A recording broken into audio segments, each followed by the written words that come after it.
નમસ્કાર વિદ્યાર્થી મિત્રો, આજે ધોરણ 10માં ચેપ્ટર નંબર 1 વાસ્તવિક સંખ્યાઓમાં ચેપ્ટર નંબર 1.2 જેમાં આપણે પ્રશ્ન નંબર 7નો અભ્યાસ કરીશું.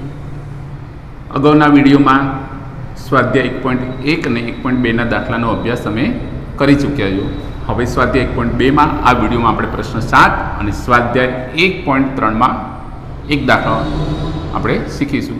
હવે અહીંયા પ્રશ્ન 7માં એક જે માહિતી આપી, થોડી રકમ મોટી, આપણે એને થોડી સમજી લઈએ. રકમમાં આપેલું એક રમતમાં વર્તુળાકાર માર્ગ છે. હવે એ વર્તુળાકાર માર્ગમાં સોનિયાને તેનું એક પરિભ્રમણ પૂર્ણ કરતાં 18 મિનિટ લાગી અને રવિને એક પરિભ્રમણ પૂર્ણ કરવા માટે કેટલી મિનિટ લાગે છે? 12 મિનિટ.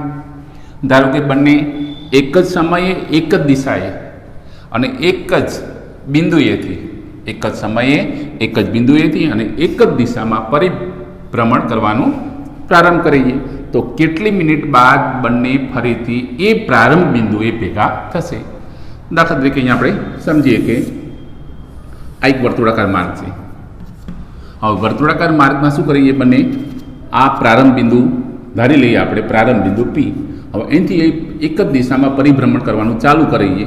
બંનેની સ્પીડ અલગ અલગ છે, બંનેની સ્પીડ થોડી ઓછી વધુ છે. કેમ? કારણ કે બંનેને એક પરિભ્રમણ પૂર્ણ કરવા માટે જુદો જુદો સમય લાગે છે. મતલબ કે સમય કોને ઓછો લાગે છે? તો રવિને. તો રવિની સ્પીડ વધારે છે અને સોનિયાની સ્પીડ થોડી ઓછી છે. તો એ પ્રારંભ બિંદુ એ બંને ફરીથી ક્યારે, કેટલા રાઉન્ડને અંતે, એટલે કે ક્યારે એ બંને ફરીથી એ આ પ્રારંભ બિંદુએ ભેગા થશે, જે આપણે અહીંયા શોધવાનું છે. તો દાખલો એકદમ સરળ છે. તમને ખબર હોવી જોઈએ કે આ બંને સંખ્યા 18 અને 12નું શું શોધવું પડશે? ગુસા અથવા લસા. તો અહીંયા બંને સંખ્યા આપેલી, બંને સંખ્યાનો આપણે અહીંયા લસા શોધવો પડશે. તો લસા શોધતા તો તમને આવડે જ છે. તો સૌથી પહેલાં એક વાક્ય લખી દઈએ. અહીં સોનિયા અને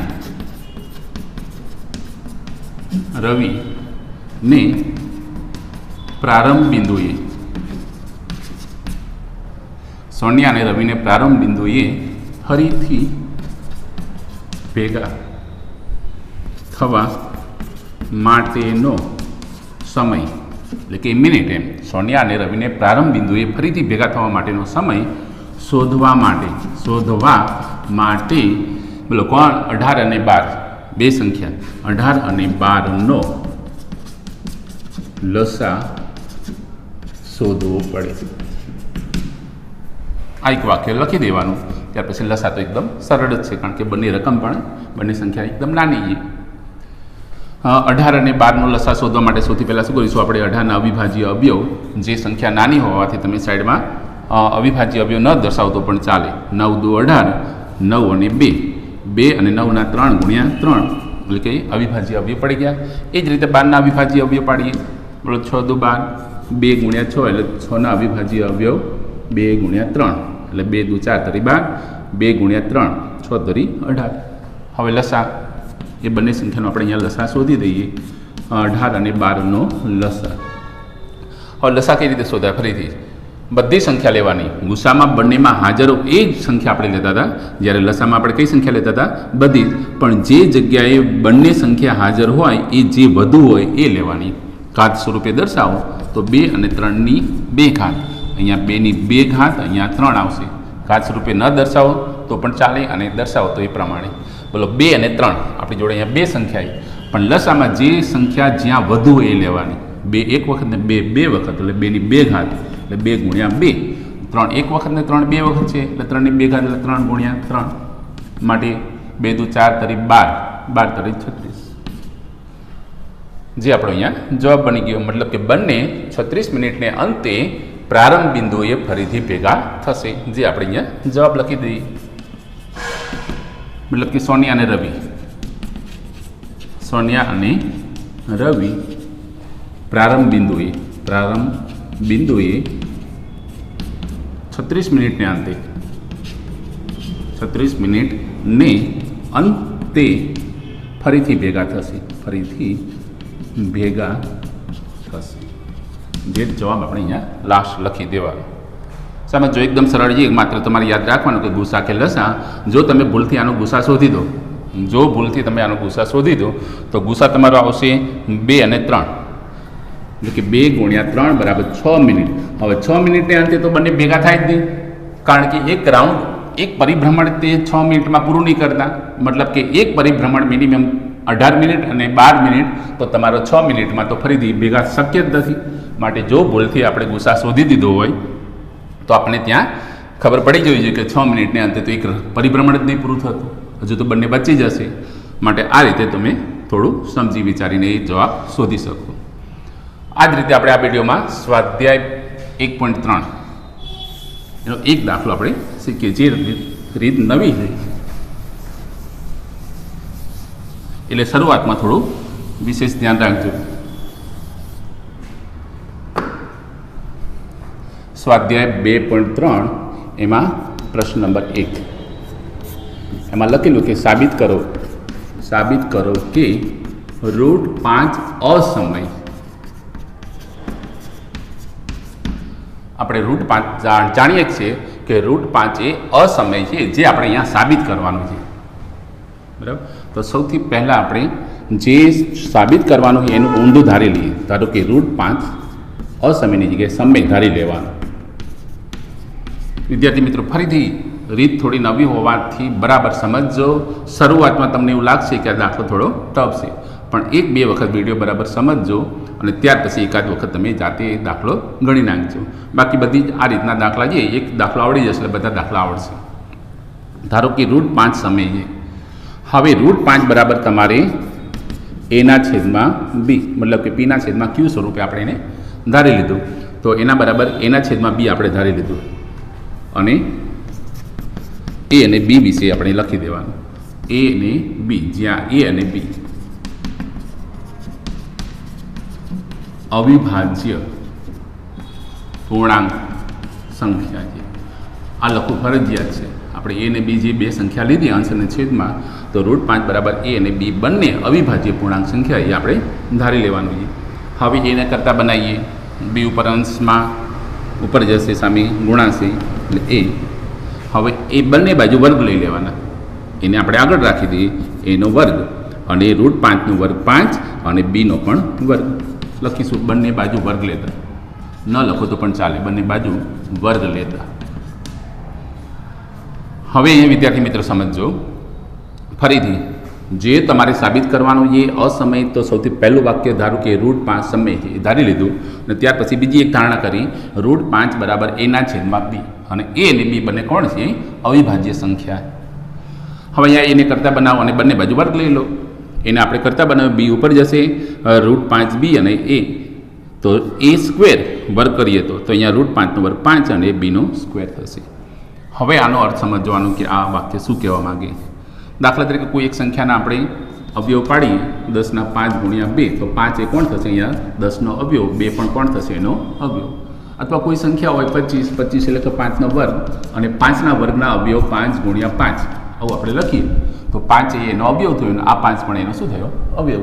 તો એ રીતે આપણે અહીંયા લખી શકીએ એ સ્ક્વેરના 2 અવયવ 5 અને બી સ્ક્વેર, મતલબ 5 એ સ્ક્વેરનો અવયવ છે. માટે લખીશું 5 એ સ્ક્વેરનો અવયવ છે અને માટે 5 એનો પણ અવયવ થાય. કેમ? કારણ કે એ કેવી સંખ્યા? એ અવિભાજ્ય. ત્યાં લખવું હોય તો આપણે કારણ લખી શકીએ 5 એ અવિભાજ્ય સંખ્યા છે, એનું એક કારણ થયું. ફરીથી એ સ્ક્વેર બરાબર 5 બી સ્ક્વેર, મતલબ કે 5 એ સ્ક્વેરનો અવયવ, માટે 5 એનો પણ અવયવ થાય. હવે થોડી ધારણા આપણે કરવાની. ધારો કે ફરીથી યાદ રાખજો, હવે અહીંયા 5 એ અવયવ છે તો એ બરાબર 5 તો એનો એક અવયવ છે, બાકીના અવયવ કોણ છે આપણને ખબર નથી. તો ફરીથી આપણે ધારી લઈએ. ધારો કે એ બરાબર 5c અને જ્યાં c એ પૂર્ણાંક છે, પૂર્ણાંક સંખ્યા છે, જે આપણે અહીંયા ધારી લેવાની. યાદ રાખજો, અહીંથી ફરીથી દાખલામાં અહીંયા ધારણા એ બરાબર 5 છે. હવે બંને બાજુ વર્ગ લઈ લઈએ, એનો વર્ગ અને સામે 5નો વર્ગ 25 અને c સ્ક્વેર. હવે એ સ્ક્વેરની કિંમત અહીંથી આપણે આ મૂકી દેવાની. એ સ્ક્વેર બરાબર 5 બી સ્ક્વેર અને અહીંયા 25 c સ્ક્વેર, માટે બી સ્ક્વેર બરાબર 25 ના છેદમાં 5 c સ્ક્વેર. માટે શું લખી શકાશે? પાંચ અહીંયા છેદ ઉડી જશે, માટે બી સ્ક્વેર બરાબર 5c². ઉપરના જેવું જ આપણે બીજું એક સાબિત કરી દીધું. એ સ્ક્વેર બરાબર 5b², તો અહીંયા બી સ્ક્વેર બરાબર 5c². ફરીથી અહીંયા જો ધારો કે એ બરાબર સુધારી લીધું. 5 એક તો અવયવ હતો જ, 5 એનો અવયવ એટલે એ બરાબર 5 તો એક લખવાનો, બીજો અવયવ આપણે જાણતા નથી. તો એ બરાબર 5c, જ્યાં c એ કોણ છે? પૂર્ણાંક સંખ્યા છે. હવે શું કર્યું? એ બંને બાજુ વર્ગ લઈ લીધા, એનો વર્ગ અને 5નો વર્ગ 25 ને c નો વર્ગ અહીં લખી શકાય કે બંને બાજુ વર્ગ લેતા. હવે એ સ્ક્વેરની કિંમત અહીંથી અહીંયા મૂકી દેવાની. એ સ્ક્વેર એટલે 5b² અને સામે 25c² નીચે ઉતારી દીધા. હવે આમાં b² આપણે કરતા બનાવી દઈએ. b² ને કરતા બનાવીએ તો 5 છેદમાં જશે અને છેદ ઉડાડી દીધા એટલે b² બરાબર 5c². હવે આ જ રીતે અહીંયા બે વાક્ય લખીશું. 5 એ b² નો અવયવ, માટે 5 એ b નો પણ અવયવ થાય. શું લખીશું? 5 એ b² નો અવયવ છે, માટે 5 એ b નો પણ અવયવ થાય. કારણ શું લખીશું? b એ અવિભાજ્ય સંખ્યા. આ એનું કારણ આપણે અહીંયા લખી દઈએ. આની જેમ જ આ વસ્તુ આપણે કરવાની છે. હવે અહીંયા આપણો 5 એનો પણ અવયવ થયો અને b નો પણ અવયવ થયો. હવે ફરીથી પાછી એક નવી શરૂઆત લખીશું. અહીં 5 એ અને b નો અવયવ છે, જે આપણે બે વસ્તુ સાબિત કરી દીધી. મતલબ શું થયો એનો? 5 અને b ના બંનેના અવયવમાં હાજર છે. એના આપણે અવયવ પાડીએ તો એમાં 5 હાજર છે અને બીજા જે પણ હોય, અને b ના અવયવમાં પણ 5 હાજર છે. એ અને b ના અવયવમાં 5 બંનેમાં હાજર છે. મતલબ કે એ અને b માં બંને જો 5 હોય તો એ અને b ને અવિભાજ્ય અવયવ કહેવાય જ નહીં. કેમ? કારણ કે એ તો આપણો અહીંયા કેવો છે? એ અને b તો અવિભાજ્ય છે. જો એ અને b અવિભાજ્ય હોય તો તેમાં કોઈ સામાન્ય અવયવ હોઈ શકે નહીં. માટે આ વસ્તુ આપણી ખોટી સાબિત થશે. માટે લખીએ, માટે 5 માટે a અને b, માટે a અને b વિભાજ્ય સંખ્યા છે. કેમ વિભાજ્ય થઈ? કારણ કે 5 એ બંનેમાં હાજર છે. પરંતુ શું લખીશું? પરંતુ વાસ્તવમાં આપણે જે ધારણા કરી દઈએ, પરંતુ વાસ્તવમાં a અને b અસમય છે. મતલબ કે a અને b વિભાજ્ય સંખ્યા સાબિત થઈ, પરંતુ વાસ્તવમાં a અને b કેવી હતી? અસમય. માટે આપણી ધારણા મુજબ આ વસ્તુ કેવી પડી? ખોટી. માટે આપણી ધારણા ખોટી છે. માટે આપણી ધારણા ખોટી છે. મતલબ કે આપણે શું ધાર્યું હતું? √5 સમયે આપણી ધારણા ખોટી પડી. તો હવે શું લખી શકાય? માટે √5 અસમય છે, લખી દેવાનું. માટે √5 એ અસમય, જે આપણે અહીંયા સાબિત થશે. વિદ્યાર્થી મિત્રો, શરૂઆતમાં તમને એવું લાગશે કે આ રીત થોડી ટફ છે, પણ એકદમ ઇઝી છે. થોડી સમજજો. ફરીથી સ્પીડમાં આપણે રિવિઝન કરી નાખીએ. અસમય સાબિત કરવાનું તો સુધારીશું √5 સમય. ત્યાર પછી બીજું સુધારીશું √5 બરાબર a છેદમાં b, અને આ લખવું ફરજિયાત છે. a અને b કોણ છે?